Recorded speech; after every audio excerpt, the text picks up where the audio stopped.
Bueno, pues vamos a comenzar esta sesión de la tarde de nuestro curso de formación espiritual con lo que nuestro programa llama talleres.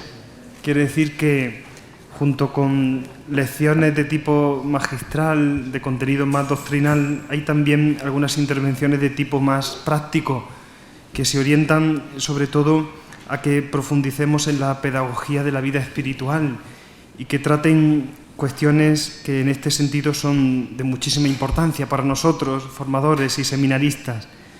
Entonces, en esta tarde van a intervenir, por un lado, don Félix del Valle, que nos hablará de la formación afectiva del sacerdote, y a continuación el padre Germán Arana, que hablará de la construcción del hombre interior y de cómo ayudar a esta construcción de la vida interior del seminarista.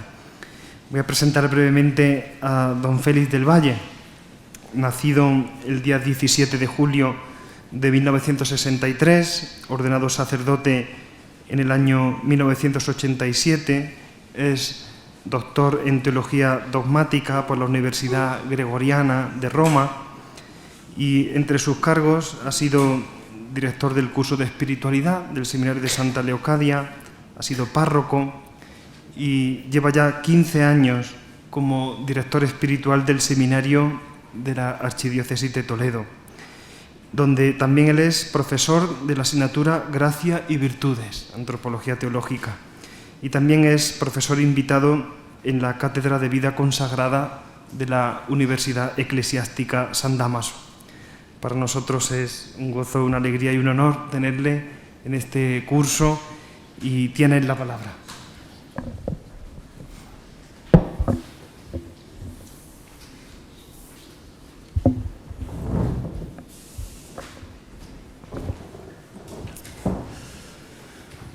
Bueno, pues muchas gracias, Antonio. Uno de los rasgos de la madurez humana y afectiva es dar a cada cosa la importancia real que tiene. Y pues yo no es que tenga mucha madurez, todavía espero estar en camino, pero bueno, que las cosas pues estas de cargos, de títulos, etcétera, etcétera, pues tienen la importancia que tienen, ni más ni menos. Candidatos a la vida eterna somos todos y eso es lo más importante. La formación afectiva del sacerdote yo creo que es, por supuesto, un tema importantísimo, pero que ni hay que, por decirlo así, mitificarlo, ni se puede entender desgajado del conjunto de la vida, porque la madurez afectiva ni puede perseguirse por sí misma, ni conseguirse por sí misma, como si fuera algo aislado, ni hay recetas para la madurez afectiva. Y la madurez afectiva tiene mucho que ver, es un fruto de una manera de plantear la totalidad de la vida. También, lógicamente, teniendo en cuenta el nivel afectivo en lo que tiene de específico. Espero que pueda ser un taller en el sentido de intentar concretar lo más posible, pero sí quise hacer un pequeño esquema que nos pueda servir de marco, al menos teórico, para podérnoslo saltar también cuando queramos, pero ir haciendo entonces las concreciones, las aplicaciones, situándolas dentro de este marco, este pequeño esquema de esas 2 páginas que les han repartido. Sí que querría partir, porque me parece importante, de algunas alusiones al magisterio, sobre el magisterio reciente, desde Opta Tanto Cius hasta el documento de la Congregación para la Educación Católica, titulado Orientaciones para el uso de las competencias de la psicología en la admisión y en la formación de los candidatos al sacerdocio, del año 2008. Entre Opta Tanto Cius y este documento hay muchas intervenciones del magisterio, especialmente de Juan Pablo II, que bueno, merecería la pena poder detenernos en ellas, ver qué caminos nos abren, pero basta con estas 3 Optatant Socius, Pastores Abo Vobis y este documento de la Congregación para la Educación Católica. Estos dos números, el 10 y el 11, de Optatant Socius, que conocemos todos, insisten en la necesidad de la madurez humana y afectiva del candidato al sacerdocio. No creo que sea necesario leer los párrafos, pero fíjense, por ejemplo, en el final, las últimas frases de este párrafo tomado el número 11.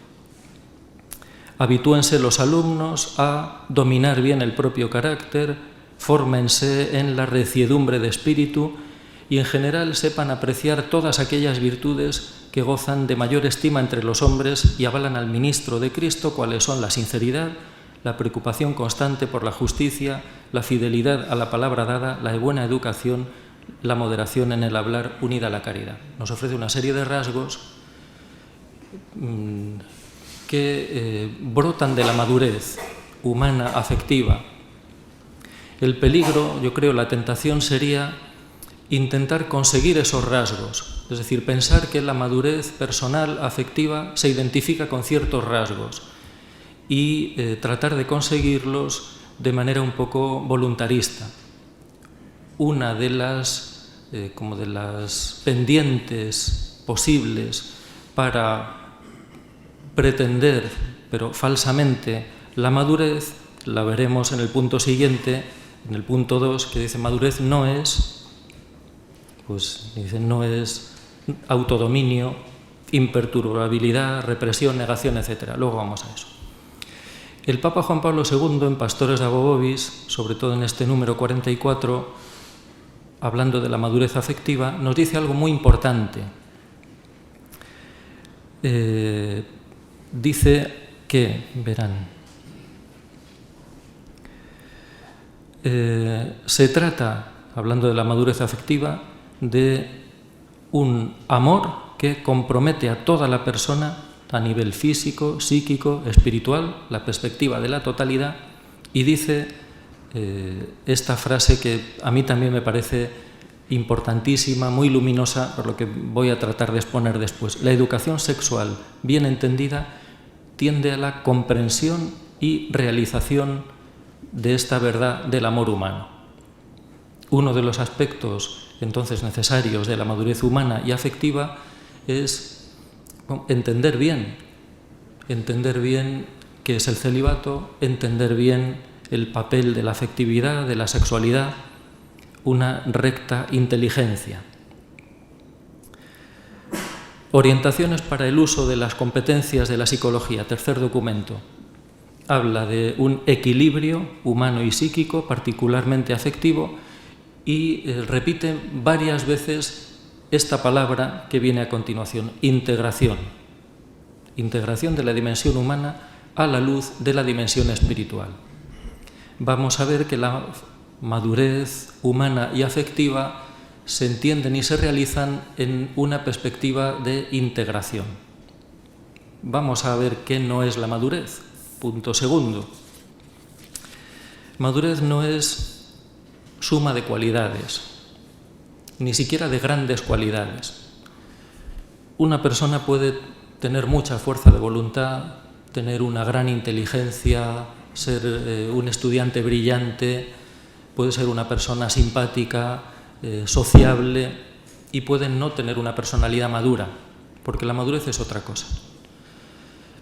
En el ambiente formativo, yo creo que podemos caer en la trampa de fijarnos sobre todo en ciertas cualidades que son muy notables en un ambiente de seminario, particularmente cualidades intelectuales, cualidades sociables, de trato, cualidades de, de cierta creatividad para la pastoral, y creo que es un peligro, una tentación, reducir la madurez humana, la formación humana, a unas cualidades, menos todavía en nuestro ambiente a algunas, que, como digo, en el mundo clerical, seminarístico, pueden ser más apreciadas.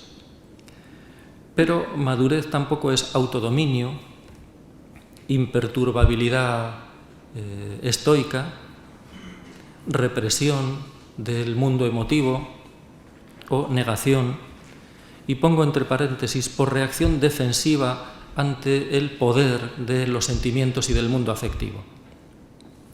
La experiencia común es que el mundo afectivo no es inmediatamente controlable, y hablamos en expresiones gráficas, decimos, por ejemplo, que se nos va el corazón detrás de algo o de alguien. Los sentimientos no son inmediatamente dominables, controlables. Una reacción contra eso puede ir por la línea del autodominio, imperturbabilidad, represión, negación.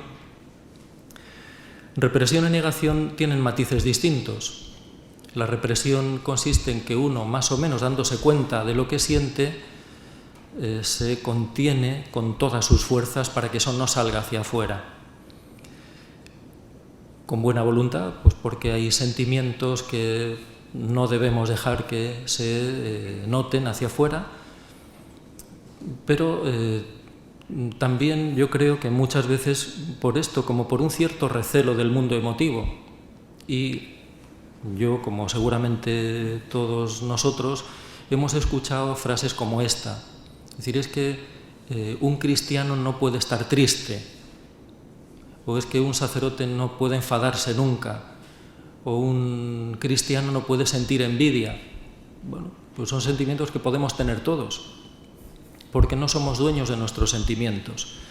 Y si identificáramos madurez humana, madurez afectiva, con eliminar de nuestra vida, eliminar del registro de nuestros sentimientos, ciertos sentimientos, ciertas reacciones emotivas que calificamos sin más materialmente de negativas, contrarias al Evangelio, contrarias a la vida religiosa o a la humildad o a la caridad, estaríamos cayendo en la represión, estaríamos identificando vida cristiana con autodominio, con control del mundo emotivo, incluso derivando en una cierta como imperturbabilidad, frialdad.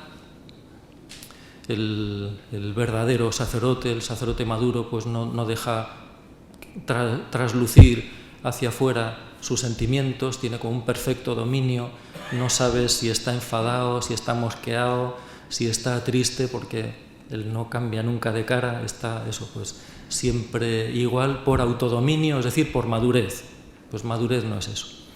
Y la negación es como una consecuencia lógica de todo esto, y es que nos lleva a perder de vista ciertos sentimientos que previamente hemos ido calificando de negativos, que no debemos tener. Entonces nos vamos dando a nosotros mismos la impresión de que no los tenemos.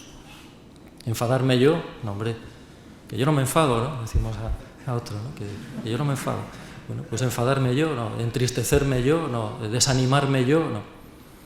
En realidad sí que nos molestamos, nos entristecemos, nos enfadamos, nos desanimamos, pero nos podemos haber ido haciendo a nosotros mismos la ilusión de que en nosotros no se dan esas cosas. Bueno, pues madurez no es autodominio, imperturbabilidad, represión, negación. Como madurez tampoco es dejarse llevar por el mundo emotivo.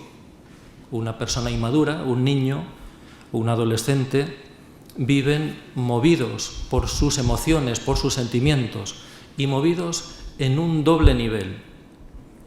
En un nivel práctico, las realizaciones. El adolescente actúa cuando se siente emotivamente atraído por algo, y cuando no tiene ganas, cuando no le apetece algo, no lo hace. Pero el mundo emotivo mueve en otro nivel también, y es que nos engaña, es decir, nos hace valorar como muy importante lo que nos afecta mucho emotivamente, y nos tiende a hacer pensar que no tiene importancia lo que no nos afecta emotivamente. Cuando algo nos afecta mucho, tendemos a pensar que es muy grave, que es muy importante, y cuando algo pues apenas nos influye emotivamente, tendemos a pensar que no tiene ninguna importancia. Bueno, pues madurez no es ni dejarse engañar o dejarse llevar por los sentimientos, ni tampoco en esta otra línea opuesta: autodominio, imperturbabilidad, represión, negación, etc. Esto de la represión, la negación, la imperturbabilidad y todo eso tiene una aplicación particular también no solo a los sentimientos, al mundo emotivo, afectivo en general, sino también directamente al instinto sexual. El celibato, la virginidad, no nos extirpa la sexualidad.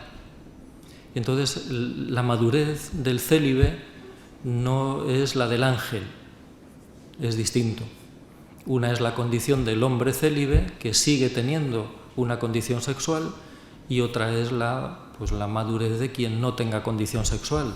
Pero el celibato ni nos extirpa la sexualidad, ni por lo tanto borra de nosotros absolutamente la capacidad de ciertos sentimientos, de ciertas pulsiones, de ciertas reacciones instintivas, fisiológicas, emotivas. Bueno, ya decía que la tentación es que, puesto que ese mundo se nos puede presentar como algo difícilmente controlable, la tendencia es identificar madurez con ausencia, con distancia, con lejanía con respecto a todo este mundo. La clave está en la integración. Pues vamos a dar un paso más. Dice el punto tercero: madurez personal, emotiva, afectiva, sexual. Me parece que podrían ser como 4 círculos concéntricos. La madurez personal es la que engloba todo. Dentro de la madurez personal tiene que darse la madurez emotiva, está el mundo emotivo. Una parte específica del mundo emotivo sería el mundo afectivo, y ahora explico cómo lo podemos distinguir, y en cuarto lugar el mundo sexual.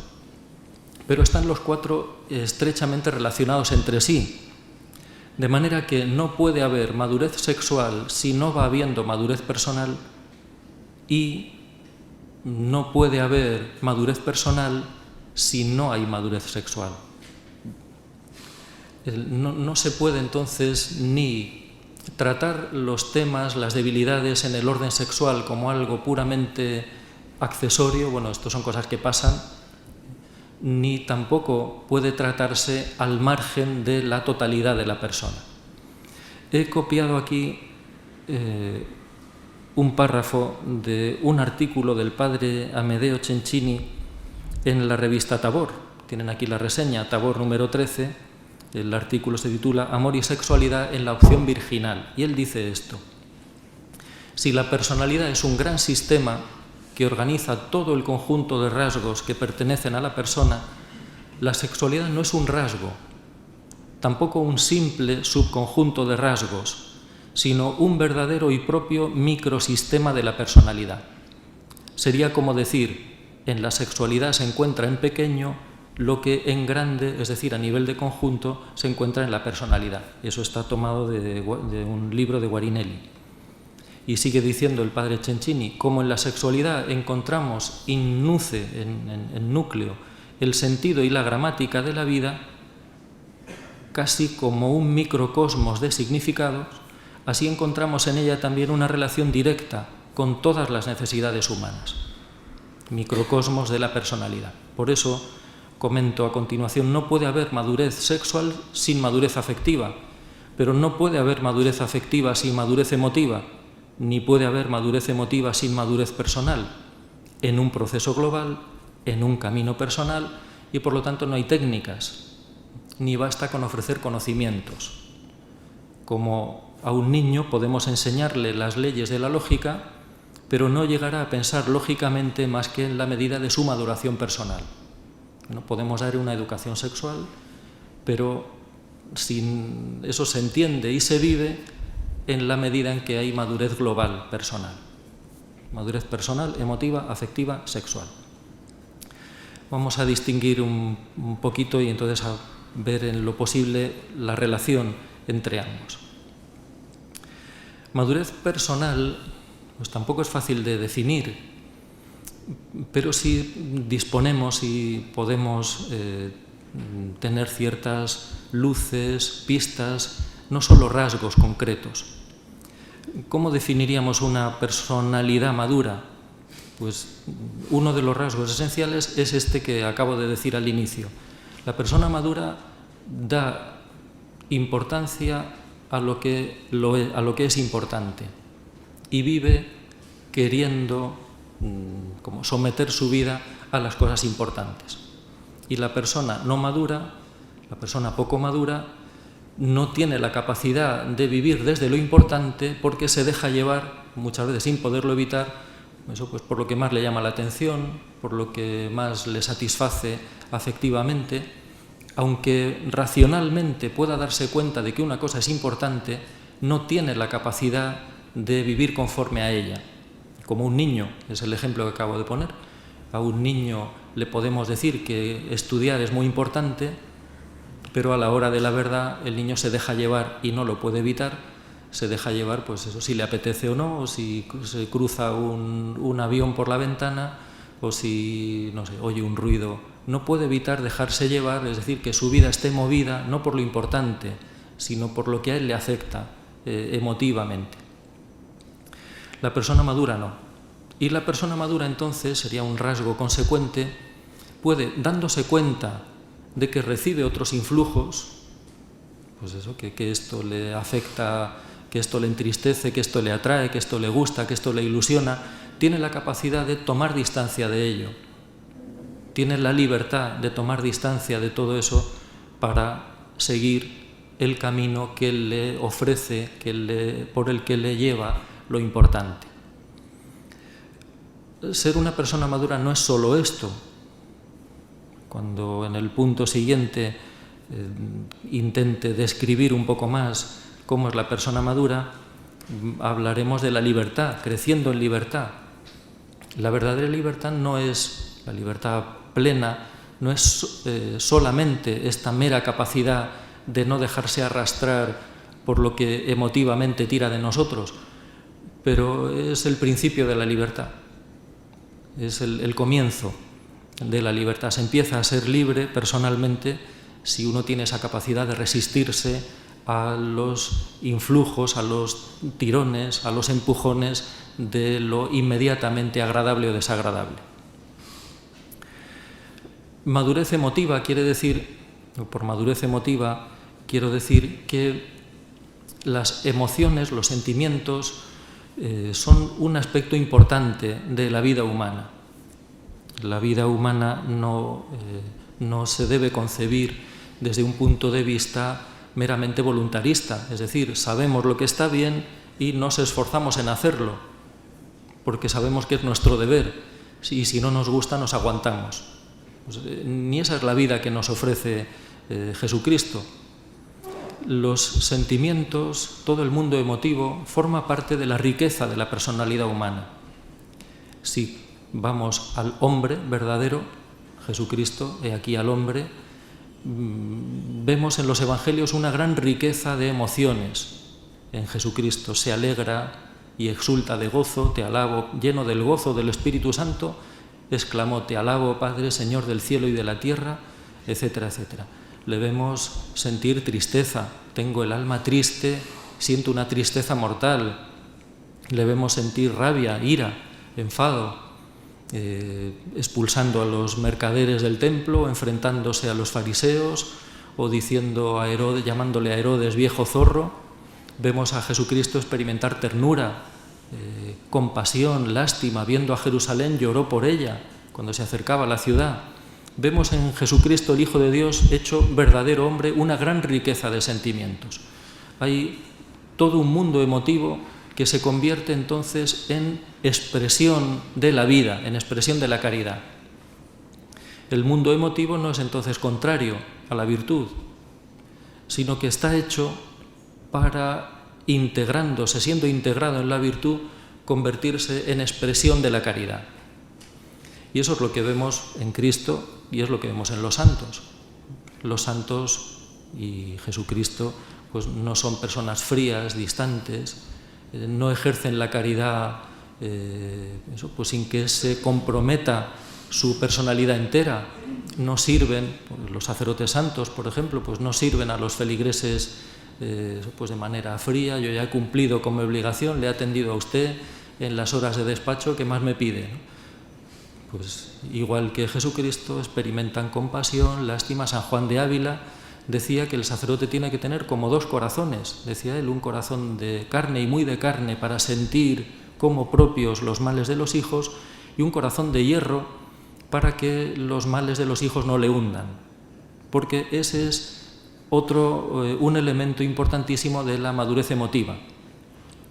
Madurez emotiva quiere decir que, experimentando la riqueza de nuestros sentimientos, permitiéndonos sentir, el que va por el autodominio, por la imperturbabilidad, no se permite a sí mismo sentir lo que de hecho está sintiendo, pero permitiéndonos sentir lo que sentimos, en un camino de integración para que los sentimientos se conviertan en expresiones de la caridad, la madurez emotiva impide la emotivización.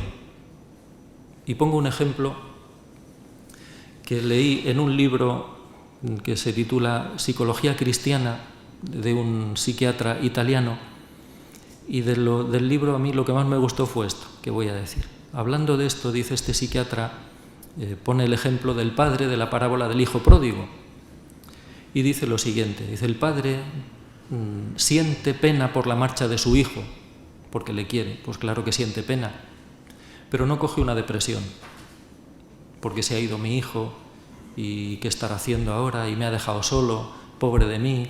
El padre no se hunde, es decir, no emotiviza la situación. El mal de su hijo, él no lo emotiviza. Y saca esta conclusión este psiquiatra. Dice que precisamente porque el padre no se hunde, no se deja hundir por la pena que siente ante la marcha de su hijo, por eso el hijo puede volver a él. Si el hijo pródigo hubiera dicho: pues mira qué tontería he hecho, ¿qué hago yo aquí? Pues teniendo que comer las algarrobas de los cerdos, voy a volver donde está mi padre. Pero ¿cómo voy a volver a donde está mi padre? Si desde que yo me he ido mi padre no se levanta de la cama, no para de llorar, ¿cómo me va a ayudar mi padre? ¿Qué ayuda puedo esperar de mi padre si porque yo me he ido mi padre se ha hundido? Ni emotivización ni imperturbabilidad, dice San Juan de Ávila, dos corazones, uno de carne y muy de carne, para sentir como propios los males de los hijos. No es la frialdad, la indiferencia profesional, pero no es la emotivización que hace que se apoderen emotivamente de nosotros los males de aquellos a quienes tenemos que ayudar, porque eso, entre otras cosas, nos incapacitaría para ayudarlos, como el padre de la parábola, o como cualquier padre o madre de familia que, viendo una dificultad grave de su hijo, se hundieran, se dejaran hundir por la pena, se incapacitarían para poderlos ayudar. Dentro del mundo emotivo está el mundo afectivo, y por mundo afectivo llamamos a lo que tiene que ver con la vinculación personal, lo que lleva a que nos sintamos vinculados a las personas, también con una serie de registros que van pues desde el cariño hasta la posesividad, por ejemplo. Bueno, pues el mundo afectivo forma parte del mundo emotivo y forma parte del mundo personal. Y la sexualidad no se puede separar del mundo afectivo, ni del mundo emotivo, ni del mundo personal, pero que tiene que ver específicamente con la constitución humana, tal como Dios nos ha hecho, que significa que hemos recibido la vida, no nos la hemos dado a nosotros mismos, la hemos recibido, y la hemos recibido para darla. Esa apertura, esa constitución humana abierta a recibir la vida y a darla, eso es lo que está como inscrito sacramentalmente en la sexualidad. Podemos decir que la sexualidad es como el sacramento de la personalidad que está hecha para recibir, para recibirse y para darse. Y está tan arraigado en nosotros que se convierte incluso en un instinto, y en un instinto que empuja desde abajo, hasta físicamente. Pero hay que saberlo leer en este conjunto. La sexualidad no es una mera pulsión que nos arrastra a, no sé, pues al placer sexual ni a una relación carnal con alguien. Está inscrito dentro de esta visión personal. Y en eso insiste Juan Pablo II en Pastores Abo Vobis, en ese número que veíamos antes, porque el celibato solo se puede vivir maduramente si se entiende así la sexualidad, la afectividad, el mundo emotivo y la madurez personal. Pero la sexualidad tiene dos grandes características a las que aludo en el punto siguiente. Características de la sexualidad y de la afectividad que no están indicadas, pero que son la plasticidad y la ubicuidad. La plasticidad y la ubicuidad de la sexualidad y de la afectividad quieren decir lo siguiente, que la sexualidad y la afectividad se convierten en como el punto donde desembocan dificultades, debilidades, conflictos que no son inmediatamente sexuales. La plasticidad tiene la capacidad de recibir los influjos de debilidades, desórdenes, inmadureces que no son inmediatamente sexuales. Por ejemplo,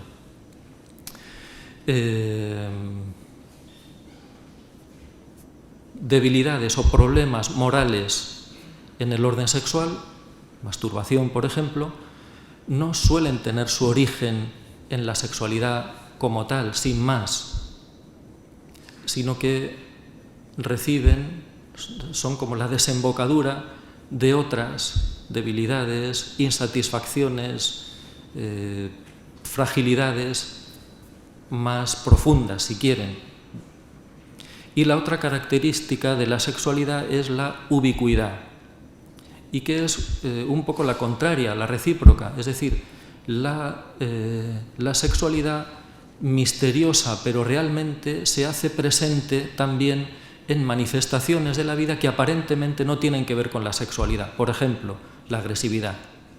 Hay personas con una gran agresividad, pero que tiene su origen, esa agresividad tiene su origen en debilidades afectivas y sexuales.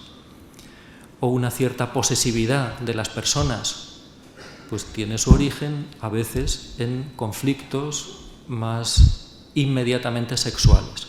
Por eso es importantísimo saber captar el significado personal de las debilidades sexuales y afectivas. Porque en la vivencia humana la sexualidad no es una cuestión puramente material.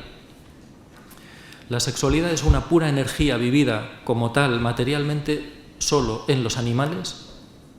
El instinto sexual funciona y ya está, y no tiene ningún significado más allá de sí mismo, o cuando hay una patología más o menos grave. Cuando hay una de las señales de las patologías es, no es la única, y por eso hay que verlo en conjunto, pero una de las señales de patología son desórdenes sexuales. Y sobre todo cuando hay lo que se llama caos sexual, es decir, cuando hay desórdenes de muchos tipos a la vez, pornografía, homosexualidad, masturbación, cuando hay caos sexual, es decir, cuando la sexualidad ha perdido toda capacidad de significación humana y se descontrola, pues normalmente es una señal de patología.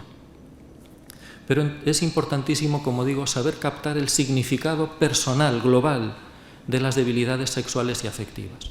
Porque, estoy diciendo, no hay recetas. Para la madurez sexual, la madurez afectiva, no hay recetas específicas, sino que es una cuestión del conjunto, pero que tiene que tener también en cuenta, en esta perspectiva de la integración, ciertos instrumentos específicos, propios, pero, repito, dentro del conjunto. Cuarto, madurez ¿qué es? En último término, la madurez es la santidad, porque los rasgos, esos que nos pueden incluso describir algunos de los documentos de la Iglesia, son el fruto de la integración, no se consiguen por sí mismos.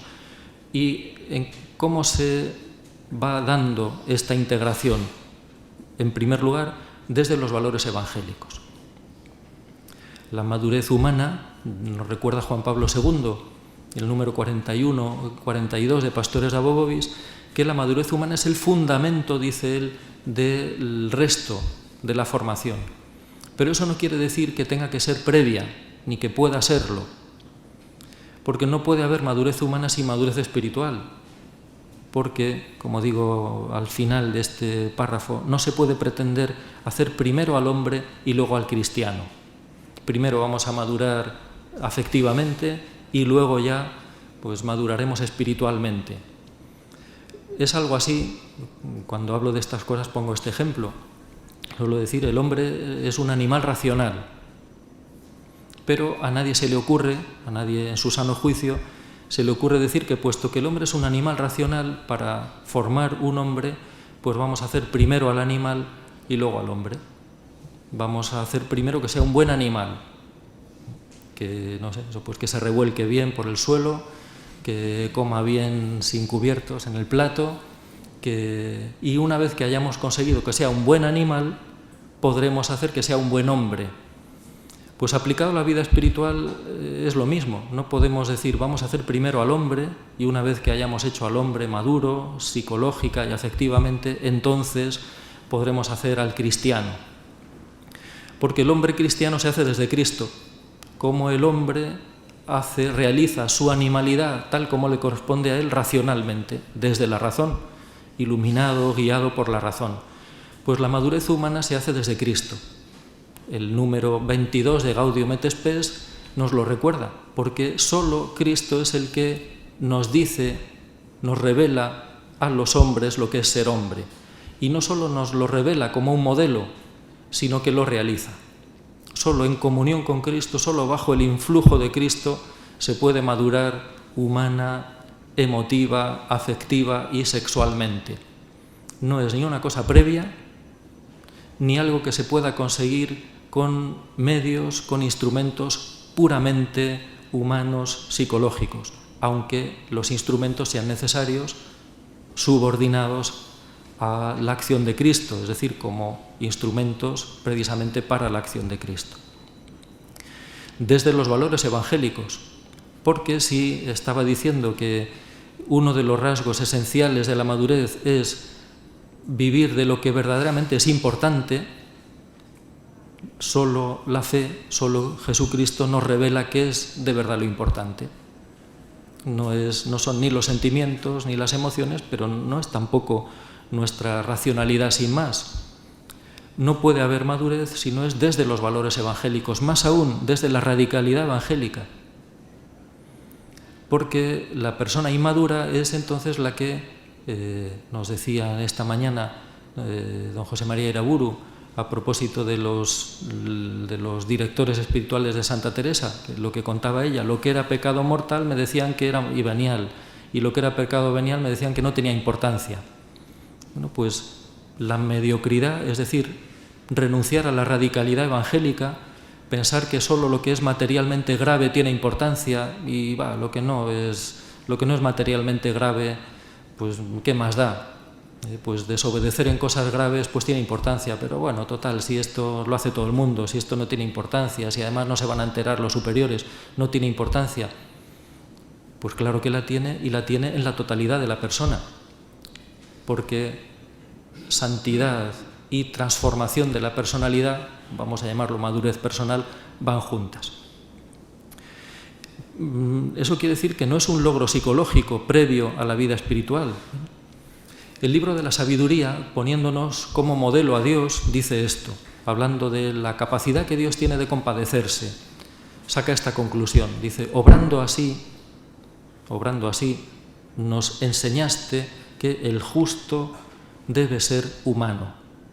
El justo debe ser humano, es decir, el santo experimenta que su humanidad se transforma, que se integra en la acción de la gracia de Dios, y solamente así entonces se recibe esta madurez, esta maduración personal. Y podemos decir entonces que la prueba de la santidad es la madurez personal, emotiva, afectiva, sexual, por lo menos una de ellas, porque la gracia de Dios no se nos da como una chaqueta, sino como un principio que transforma radicalmente nuestra vida y que la transforma entera en todos sus dinamismos. La integración se da entonces a la luz de la fe. Y aquí les aludo a una distinción que hace la escuela del padre Rula, este jesuita italiano, fundador del Instituto de Espiritualidad y Psicología en la Universidad Gregoriana, esta distinción entre la valoración racional y la valoración emotiva, que por no extenderme vendría a ser esto que les acabo de decir. La persona inmadura tiende a pensar que son importantes las cosas en la medida en que a él le afectan emotivamente y a dejarse llevar por ellas. Eso sería la valoración emotiva. Pero la valoración racional, en nuestro caso la luz de la fe, nos dice que hay cosas que no nos afectan con un gran impacto emotivo, pero que son las más importantes de nuestra vida, aunque a lo mejor en ciertos momentos o en muchos no las sintamos. Tercer rasgo, en una personalidad con un buen sentido de identidad. Hoy está muy de moda la autoestima. La autoestima es un concepto evangélico, si se fijan, es un concepto bíblico, porque el precepto del amor, de la caridad, nos dice amarás a tu prójimo como a ti mismo. Pues eso es la autoestima. No podemos amar al prójimo si no nos amamos a nosotros mismos. Solo que la autoestima puede estar bien o mal fundamentada y bien o mal vivida. Yo recuerdo, hablando con ciertas personas, que me decían que un psicólogo les había dicho que tenían un problema de autoestima y que entonces, para solucionar el problema de su autoestima, tenían que hacer varias cosas. Entre ellas, por ejemplo, no admitir nunca sus errores, porque eso iba contra la autoestima. Y tener siempre razón, o sea, quedar siempre por encima en las discusiones, en las reuniones, porque tenía que reforzar su autoestima. Eso no es reforzar la autoestima, eso es mentir. La autoestima, es decir, el amor verdadero a nosotros mismos, tiene que apoyarse en la verdad de lo que somos. Nos amamos en lo que somos ante Dios. Pero quien no se ama a sí mismo en lo que es ante Dios no puede ser una personalidad madura, ni personal, ni emotiva, ni afectiva, ni sexualmente. Quien para amarse a sí mismo necesita ser el más listo, el más guapo, ocupar los cargos mejores, que le aplaudan mucho. Quien para amarse a sí mismo, para estar contento consigo mismo, necesite eso, jamás, mientras no cambie, podrá ser una persona madura, por mucho que rece y por muy ortodoxo que sea, doctrinalmente, por ejemplo. Por eso es muy importante este buen sentido de identidad. Yo les remito a un pequeño libro del padre Cencini que se titula Amarás al Señor tu Dios, Psicología del encuentro con Dios. Y en la primera parte habla de estas distintas posibilidades que tenemos de fundamentar nuestro sentido de identidad, es decir, nuestra autoestima. Piensen como sacerdotes que rezamos y que en teoría queremos ser fieles a la gracia de Dios, nos llevamos un berrinche cuando el obispo nos rebaja, entre comillas, y nos parece que se nos hunde el mundo debajo de los pies y que no hay derecho.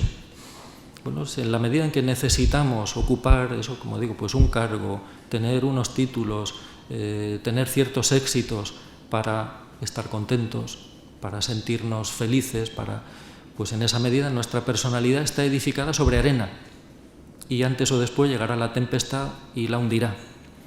Yo estoy convencido de que muchos abandonos de la vida sacerdotal y de la vida religiosa vienen de aquí, de que la personalidad estaba edificada sobre arena, en este sentido.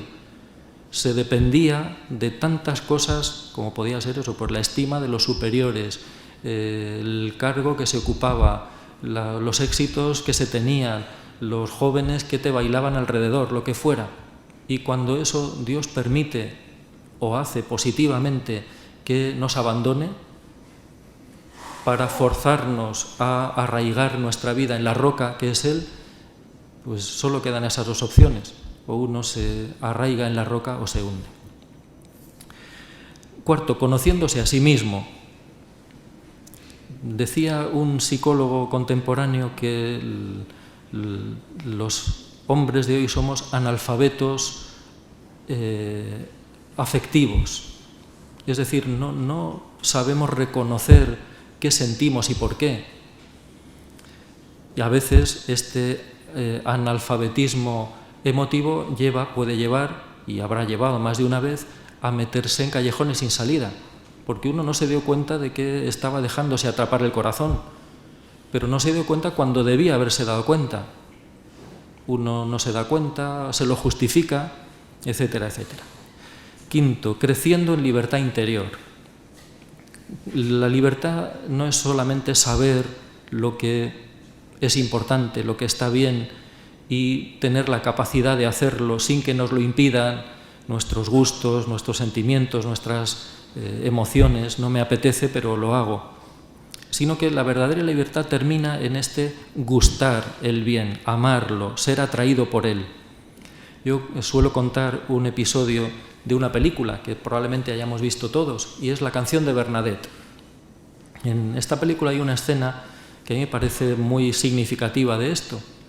Bernadette quiere hacer la primera comunión, pero no tiene la edad. El párroco va a la escuela, pregunta qué niños son los que van a hacer la primera comunión, y la maestra dice, son estos, pero hay una niña que quiere hacer la primera comunión, pero no tiene la edad. Pero es una niña muy buena, y entonces el párroco dice, bueno, pues que salga ella también, les voy a hacer un pequeño examen a todos. Y a Bernadette le pregunta, ¿qué es la virtud? Y ella responde, amar el bien. Y el párroco luego comenta, ha respondido bien, porque la virtud no es solamente hacer el bien, sino amar el bien. Bueno, pues esa es la verdadera libertad interior, ser atraídos por el bien, no solo conseguir hacerlo a regañadientes, arrancándonos del mal que nos atrae. Lo que nos atrae sería hacer el mal, pero aún así tenemos fuerzas para hacer el bien. La verdadera virtud, la que arraiga en esta libertad, es gustar el bien, amar, ser atraídos por el bien. Para amar con la caridad de Cristo, dispuesto a perderlo todo. La madurez humana, nos recuerda Juan Pablo II en Pastores de Abobobis, es parte del sacramento del orden, porque el sacerdote está llamado a ser en toda su personalidad sacramento vivo, sacramento viviente del buen pastor, y debe reflejar en su personalidad humana el amor del buen pastor, que está dispuesto a perderlo todo por el bien espiritual de aquellos que Dios le encomienda, sin ataduras, y esto en proceso, en camino, sin dejar que nada nos extravíe, nos saque de este camino. Pero la construcción de la personalidad madura dura toda la vida, porque el último momento para que el Espíritu Santo nos madure será la muerte. Es decir, será ese momento supremo en el que efectivamente diremos que preferimos a Jesucristo más que a nuestra propia vida.